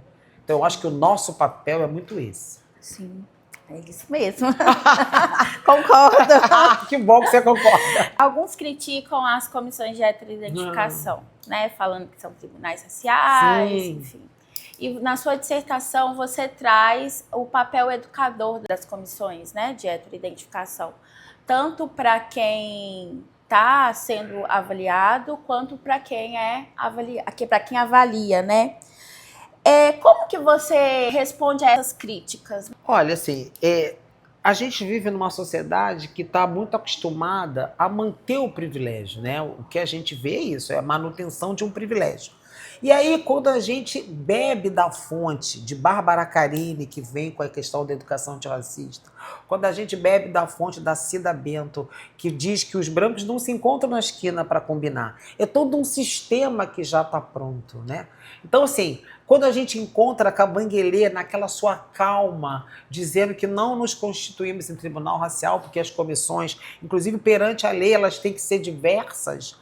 Assim, eu vou dizer para você com toda a sinceridade do mundo, eu não estou nem mais com muito paciência para responder questões tão óbvias, né?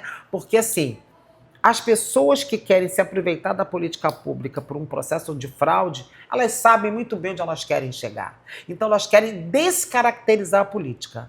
Como elas não conseguiram descaracterizar pela questão do mérito, porque a meritocracia ela foi muito combatida, inclusive combatida na prática, porque as universidades, desde a UERJ, que é a pioneira, passando pela Unicamp e outras universidades, estatisticamente mostraram que a produção dos cotistas ela era exemplar. Então não havia como dizer que o negro emburreceu a universidade, deixou a universidade num campo do conhecimento rasteiro.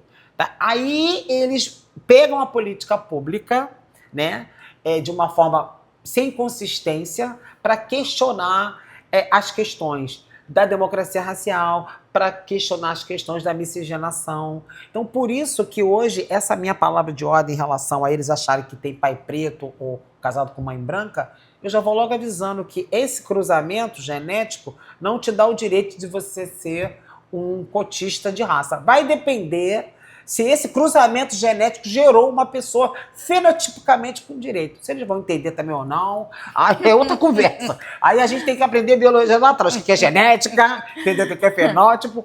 Mas, assim, é um combate sistemático a uma política de que quer, mais uma vez, nos subalternizar. E quando a gente percebe que não existe mais possibilidade, né, dentro do campo do conhecimento, porque você é uma pesquisadora, eu sou uma pesquisadora, Cecília que estava aqui é uma pesquisadora, Graciela é uma pesquisadora, eu já falei só nessa sala de poucos metros quadrados, eu já falei, ela será uma pesquisadora, estou falando de mulheres negras, 4, 5 pesquisadoras aqui dentro desse pouquíssimos metros quadrados, e é isso que querem barrar quando eles encontram impedimentos que nos façam avançar. E aí criticar as comissões de heteroidentificação é um momento privilegiado de criticar esse nosso olhar crítico da formação da identidade brasileira. Porque a gente coloca para dentro pretos e pardos, pardos de limite. Aí a gente também tem que ver a discussão do pardo no Brasil. E aí já existem alguns livros que podem nos alicerçar. O livro de Nilson, de Minas Gerais, que você deve conhecer melhor do que eu, Quem Pode Ser Negro no Brasil. Quem pode ser negro no Brasil. Tem um livro da Flávia, tem um livro da Flávia também, da Flávia Rios. Então, assim, são alguns materiais que a gente precisa ler para sedimentar a nossa atuação dentro das comissões, porque nós não podemos ser acusados de que nós estamos fazendo um revanchismo histórico. né? Mas a gente quer prevalecer de que o fenótipo para nós é super importante. E as comissões de heteroidentificação, elas se tornam educadoras na medida que elas trazem esse acúmulo teórico. É preciso trazer esse pensamento para dentro da nossa formação. Porque eu sempre digo, não é sentar numa mesa e dizer quem é preto, quem é branco, quem não é. A gente precisa entender os mecanismos do racismo no Brasil. Qual é a sua origem e onde ele quer nos levar. E isso a gente tem que beber da fonte dos nossos autores, das nossas autoras negras. Não é à toa que hoje a gente está na época de falar das escrevivências.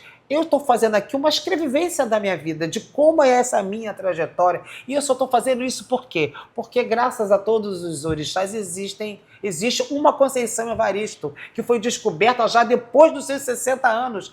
Quanto de opressão essa mulher não sofreu para trazer esse pensamento que é a minha vida, a tua vida, a vida da Graça, a vida da Cecília, que eram para ser consideradas vidas nenhuma, se a gente não pudesse descorrê-las. A minha oratória, a tua oratória, obviamente vai impactar em alguém que vai dizer, é possível. E é essa possibilidade que a gente busca todo dia. A gente faz um trabalho nas escolas do município e do estado através da SGADA, que é a Superintendência Geral de Ações Afirmativas, Diversidade e Acessibilidade. Quando a gente vai para a periferia dizer para aquele jovem, para aquela jovem negra, é possível entrar na universidade, a gente tem que estar lá. Nós negros temos que estar lá para dizer, eu estou lá. E você, vem também. Vem porque a gente vai garantir a sua entrada aqui através do processo legítimo das políticas públicas. E a gente não trabalha só com um servidor, não. A gente leva o aluno. A gente acha que esse diálogo aluno com aluno é o que há de mais espetacular.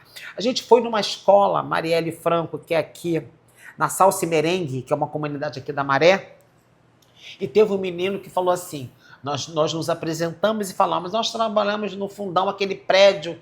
Ele falou, a gente pode entrar ali? Eu nunca pensei que eu pudesse entrar ali. Como uma criança de 10 anos que mora aqui do lado, porque a universidade está incrustada, ela está no entorno de várias comunidades. Mas essa comunidade jamais teve acesso a essa universidade. Então, quando a gente sai daqui, porque o meu objetivo é esse, é levar a SGADA para fora da universidade e dizer o que são políticas públicas, o que representa a luta pelas cotas e que você tem possibilidade, sim, de entrar pela política pública. Até porque a cota não cai na nossa colo. A gente faz uma prova e como o Estado brasileiro tem uma dívida com a população negra, nós temos um recorte diferenciado para promover o quê? A fadada igualdade de oportunidade, tão necessária para que a gente possa chegar no topo da montanha, da cadeia alimentar. Isso, com certeza. Você falou da escrevivência, né? A gente leu a sua dissertação e, assim, como eu disse, me chamou muito a atenção a forma como você escreve, né? E é uma escrita fluida, uma escrita acessível, é uma escrita que vai oposto a um academicismo tradicional. A linguagem é um instrumento de luta? Sem dúvida. Se você não falar igual, se você não transmitir esse pensamento de que o que você está escutando é o que você realmente está escutando e que você pensa, é muito difícil. Eu, durante a escrita dessa dissertação, várias vezes eu fui chamada no cabresto pelo meu orientador de que eu tinha uma fala muito do movimento. Uhum. Mas é isso que eu trago na minha vida. Uhum. Né? É isso que me constitui enquanto essa figura. Não que eu não leia. Obviamente, para que você possa escrever o que eu escrevi, você tem que ter um referencial teórico. Uhum. Mas a forma como você fala ou afasta ou aproxima. E eu acho particularmente, sem nenhum louro sobre a minha pessoa, que eu falo as coisas da forma como elas têm que ser, para aproximar, para trazer, sem muitos mistérios acadêmicos, sem um patamar de superioridade que me faça estar num outro tom. Eu quero estar no mesmo pedaço. Uhum. Tanto é que eu sempre questionei, enquanto criança, aquele pedacinho que deixa o professor um pouco mais alto. né? Eu acho que essa linearidade, não precisa daquela coisa mais alta. O que vai determinar as diferenças é como você consegue se aproximar desse aluno, é como você passa o seu conhecimento, que tipo de linguagem. Se você citar 10 autores e você não vai fazer com que essas pessoas venham até você. Então, essa linguagem fluida eu aprendi com Lélia, que Lélia dizia que você é o movimento onde você está. Quando eu conheci Lélia na Feira de Queimados. A Lélia na Feira de Queimados, em 1983, comendo chouriço e falando com a negadinha, que era uma palavra que ela sempre tinha. E ela falava assim pro Haroldo: Haroldo, que negadinha é essa? Porque ela, como uma antropóloga, ela perguntou várias coisas e ela detectou que domingo era o dia da Feira de Queimados. E é o dia que não se trabalha. Por isso, muitos negros na rua, porque as pessoas estavam ali desopilando para chegar na segunda-feira, pegar um japeri, que você não é daqui, não sabe o quanto é sofrimento, pegar o 33, sim, acordar 3 horas da manhã para chegar às 7 na Central do Brasil. Então, aquele movimento da efervescência de uma cidade dormitório, para ela, era um objeto de estudo, e ela conversava com as pessoas. Você imagina se ela fosse ali arrotar um academicismo que as pessoas não iam nem entender o que ela estava falando. Então, quando ela chegava para as pessoas para conversar, para entender o que estava acontecendo, e quando ela falou esse termo negadinha, eu falei, gente, essa mulher, ela é muito próxima das outras pessoas, e ela era uma das maiores intelectuais desse país, mas ela não precisava chegar lá na Feira de Queimados e colocar todo esse academicismo para fora, porque é sem inócuo. Ela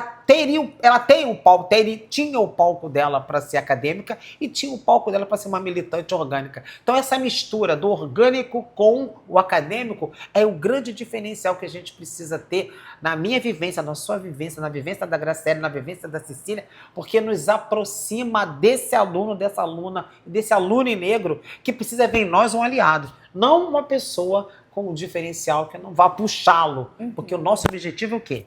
Puxar essa pessoa para dentro do que a gente acredita que possa construir uma sociedade diferente do que a gente vive hoje. Sim. Recentemente, né, nós tivemos uma alteração da lei de reserva de vagas, né, da lei de cotas, né, para ingresso na universidade. E a gente gostaria de saber o impacto, qual tem sido o impacto dessas ações, e por que é importante defender, né, a manutenção da reserva de vaga, das cotas. Olha só, deixa eu te falar dos impactos. Com a entrada dos quilombolas, os indígenas já estavam ali. Mas a gente sabe que a questão dos indígenas estava presa a uma documentação burocrática do RANI, que inclusive caiu, e hoje a gente está dando toda a referência às lideranças negras no sentido dessa validação.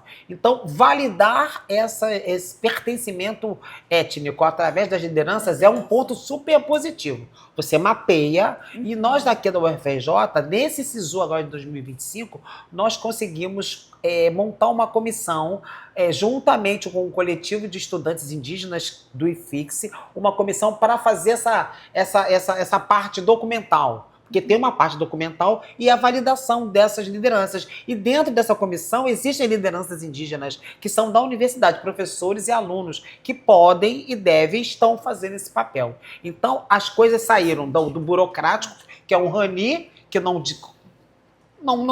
conseguia dizer absolutamente essa questão desse pertencimento, que talvez não passasse pelo... E se você não tivesse RANI? Se você tivesse esse pertencimento, mas não tivesse um documento burocrático. Então, hoje, esse reconhecimento ético está sendo feito por uma comissão instituída pelas universidades. A UFRJ já tem a sua. Em relação aos quilombolas, a gente vai ter um seminário agora, nos dias 13, 14 e 15 de agosto, na UF, que é a Associação de Políticas para Indígenas e Quilombolas, a PIC. Inclusive, nesse seminário, está se pensando num grande consórcio para se pensar um vestibular separado para a comunidade indígena, entendendo que a comunidade indígena não está conseguindo chegar nas universidades através da política pública. Então, inclusive na UFMG existe já uma experiência exitosa de um vestibular né, separado, diferenciado para essa população. Aqui no Rio de Janeiro, nós estamos juntando todas as universidades federais e vamos fazer um consórcio e, a partir do dia 13 de agosto, discutir como implementar isso. Por que a gente está fazendo tudo isso? Porque a gente tem percebido a perda do objeto do indígena dentro dessa... Não adianta criar lei. A gente precisa efetivamente ter mecanismos que garantam a entrada e a permanência, que é fundamental. A mesma coisa em relação aos quilombolas. As declarações da Fundação Palmares estão sendo eficazes? Estão conseguindo atingir as pessoas? Como é que está essa questão dessa validação da liderança quilombola?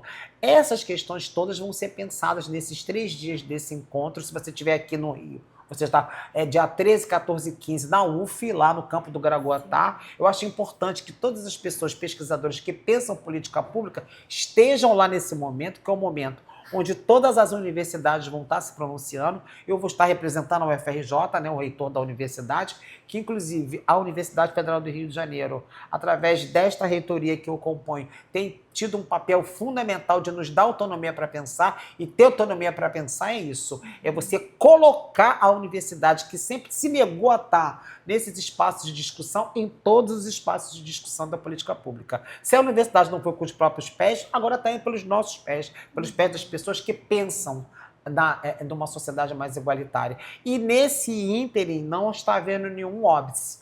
O reitor tem dado a nós toda a autonomia necessária, porque existe confiança, respeito e credibilidade. Eu acho que são palavras fundamentais, né, que resumem a nossa ação dentro da universidade. Denise, eu gostaria de te agradecer. Nem sei se eu atingi tudo que você queria. Com certeza. Com certeza, assim, acho que foi uma... Inclusive, você é uma pessoa importante desse processo dentro desse consórcio, porque o UFMG já vive essa experiência. Sim. Né? Para nós aqui é uma coisa inédita, né? Sim. Mas a gente precisa desse aporte da UFMG. Eu estive com a Elisângela Chaves aqui, uma pessoa maravilhosa. Ela, diretora da isso, ela trouxe para nós esses documentos, e a partir do momento que ela trouxe esses documentos, nós já começamos a pensar que é possível. Então, assim, é pensar política pública no sentido da sua expansão. Sim. Né? Se existe um segmento que está sendo negligenciado fora da política pública, o que está havendo? Onde a gente pode atuar? O que a gente pode fazer? E esse vestibular com as vagas ociosas pode e deve ser uma grande saída para realmente ter aplicabilidade. Porque é muito lindo ter uma lei que coloca para dentro: preto paga indígena, se o indígena não performa nem 1% de ocupação das vagas da universidade. Alguém está errando. E se alguém é a estrutura. E a estrutura tem que mudar. Tem que mudar. Tem que mudar. É isso. Obrigada, Denise. Nada. Eu vou passar a palavra para a Gra. Denise, Oi, que prazer meu ter amor. você aqui no Pensadoras do Brasil. Ai, gente. Você, como eu disse, é uma grande referência para nós. E eu costumo descrever para as pessoas que ainda não te conhecem, você fala assim: olha, a Denise, ela é um acontecimento. Porque é impossível te conhecer, te ouvir e se esquecer da sua força, da sua potência, da sua energia. Mas é engraçado porque nem sempre foi assim, né? Em alguns momentos você disse em umas entrevistas que até queria ser invisível. O que mudou na Denise? O que mudou? Assim, na vida da gente sempre tem um gap, né? Então, o gap foi lá atrás, com 19 anos, né? Que eu percebi que podia ser de outra forma. Só que a vida vai avançando, a gente vai militando, a gente vai vendo as debilidades da nossa população, a gente vai vendo as nossas próprias oportunidades e percebendo que é tudo muito desigual. A divisão não é, o bolo não é partido do mesmo tamanho.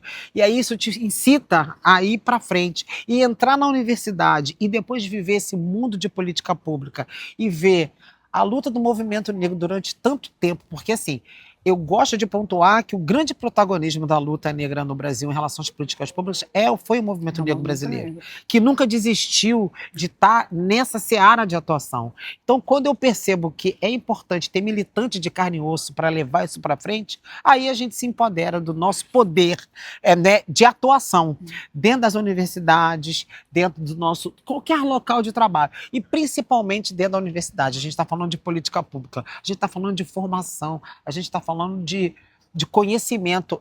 de uma população que sempre teve alijada da possibilidade de receber esse conhecimento de enorme qualidade. E de produzir esse conhecimento. Exatamente isso. Então, isso mudou muito a minha vida. E hoje eu não quero mais ser invisível, eu quero ser vistíssima. Se você pudesse olhar para aquela Denise lá, talvez seus 10 anos de idade, né, uma criancinha, o que você diria para ela? Denise, querida, o que aconteceu com você? Por que você é assim? Tinha um amigo que dizia, por que você é assim? Falei, eu sou assim porque eu gosto das coisas ditas na hora certa, feitas na hora certa e com os aliados certos. A gente sempre precisa se cercar dos aliados certos e ter a plena consciência do nosso papel. O que mudou na minha vida é que eu deixei de ser coadjuvante. Eu passei a ser protagonista da minha própria história. E dos espaços que você ocupou. Porque tem um tempo que você chega meio devagar, achando que tem outras pessoas na sua frente. Eu acredito que cada um dentro do seu espaço de tempo, mas não tem ninguém na minha frente. A gente está no mesmo espaço temporal, cada um no seu, fazendo a sua coisa, cada um regendo a sua vida do jeito que tem que reger, mas unificando isso. O meu encontro com a Cecília é um encontro muito providencial, o meu encontro com a Soledade, né? O meu encontro com a Luciene, tá? E o meu encontro com você, que foi uma pessoa que me incentivou muito a fazer o mestrado, onde eu achava que eu não tinha a mínima capacidade, e a coisa foi fluindo de uma forma que eu me surpreendi comigo mesmo. Você está contribuindo brilhantemente na produção de conhecimento e já estou aí bora pro doutorado, né? Eu tô vendo. Tá entrando. Quais são as suas principais influências, assim? Se você lembra, sei lá, é familiar, é intelectual, do movimento? É do movimento. Do movimento. Né? São as pessoas. Era a Vera. A Vera Dudu. Sim. Não, e uma pessoa que ganhou meu coração foi a Nilma Lino Gomes. Que eu não conhecia. Da UFMG também, né? Que eu não conhecia, mas através do livro. Movimento Negro Educador, ela falou tudo que eu não pensei que pudesse ser viável através do conhecimento que esse movimento trouxe para o centro. Porque, assim, Nilma diz em bom tom, se não fosse o movimento negro, a pauta racial não estaria no centro do debate da sociedade. Então, ela traz o movimento negro para o centro desse debate, ela dá ao movimento negro a importância que ele tem. E aí ela fala da Frente Negra como algo importante. Não importa se ela foi cooptada, não é isso. A gente está falando da importância que a Frente Negra deu para a educação, quando a Frente Negra cria escolas para alfabetização, entendendo que o negro estava num processo de defasagem educacional. Então, esse papel ela traz para dentro do debate. E aí, como ela era uma militante orgânica do partido, ela leva para dentro do PT. Eu não posso deixar de falar de Luísa Bairros, uma grande mulher, militante do Movimento Negro Unificado, que foi ministra e que também tinha um potencial imenso e que deixou o ministério afiadíssimo, né? Porque foi a Matilde Ribeiro. Então, assistente social também. Assistente social, então, você vê como o serviço social está aí, dentro, transitando.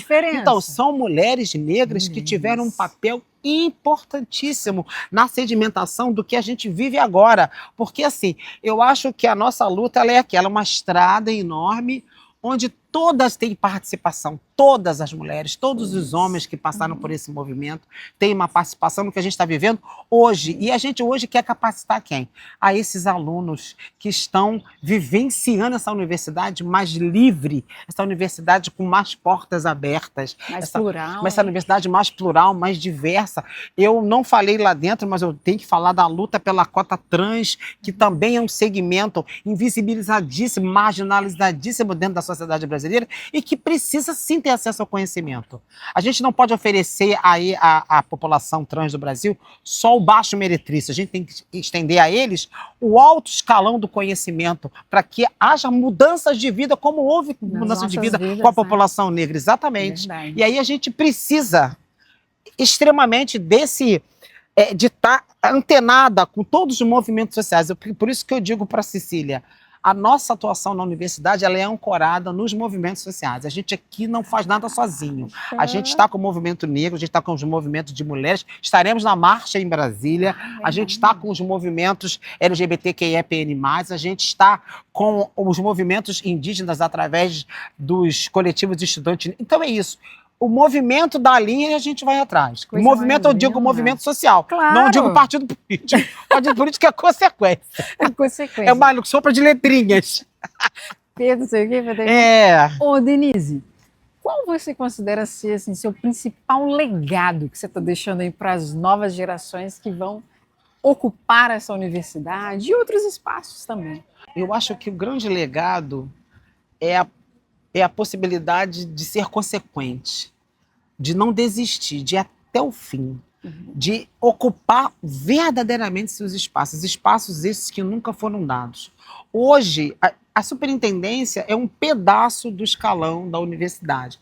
E eu acho que a nossa grande tarefa agora é nos organizarmos nesses 2 anos que faltam de mandato e deixar um alicerce preparado para a pró-reitoria. Uma universidade desse tamanho, ela não pode ser renegada a uma superintendência, que tem somente 8 servidores, inclusive.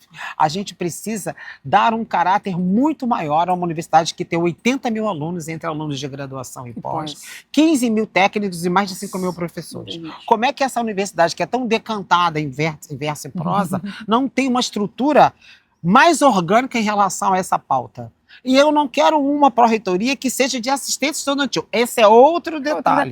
A gente quer uma pró-reitoria que fale de equidade racial, né? Que fale sobre justiça social. É isso que a gente precisa dentro da universidade. E a gente está trabalhando nesse sentido. Esse é o caminho que a gente está seguindo. Então o legado é esse. É que a gente se empodere do que está acontecendo agora e não deixe isso acabar. E nem deixe que uma outra pessoa que não seja comprometida ocupe esse espaço de poder. Com certeza. Se você pudesse dar um conselho para os jovens que estão aqui nos assistindo, nos ouvindo, qual conselho você daria? As universidades públicas, elas são suas também. Então, não se sinta alijado desse processo. Existe um conjunto de políticas públicas te esperando aqui.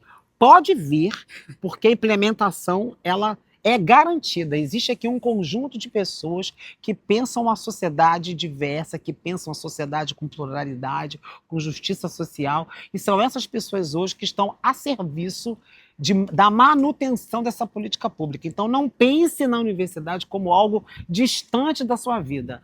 A formação acadêmica ela é muito importante, ela muda a sua vida, a vida de quem está no seu entorno, ela te possibilita grandes possibilidades. Mestrados, sanduíches, doutorados, sanduíches, intercâmbios, tudo produzido pela academia. Então vem para cá, porque tem para todo mundo. Para finalizar, deixa eu te fazer uma pergunta. Como Denise Góes, vou chamar sua mãe, como Denise Francisco Góes quer ser lembrada daqui a 100 anos? Ai, meu Deus. Eu quero ser lembrado como uma pessoa que falou a linguagem que tinha que ser falada, que teve uma postura do jeito que tinha que ser, que não se vendeu, que não deixou em nenhum momento de falar o que pensa, porque eu acho que é isso, a gente precisa fortalecer o nosso pensamento. Então, se a gente tiver que gritar, a gente grita, se a gente tiver que brigar, a gente briga, mas a gente tem que defender o que a gente pensa até o final. Então, eu quero ser lembrado como uma mulher que defendeu sempre o que acreditou, em todos os momentos da minha vida. Que coisa linda! Olha...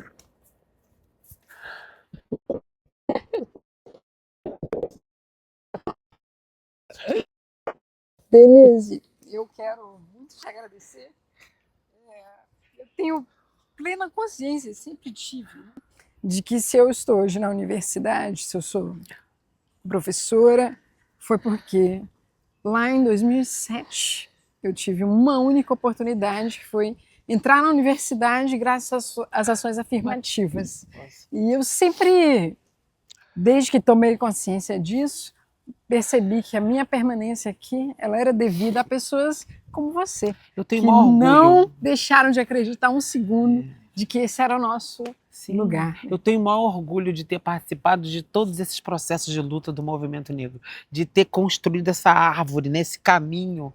E esse caminho hoje está sendo pavimentado por muita gente. Isso deixa a gente muito...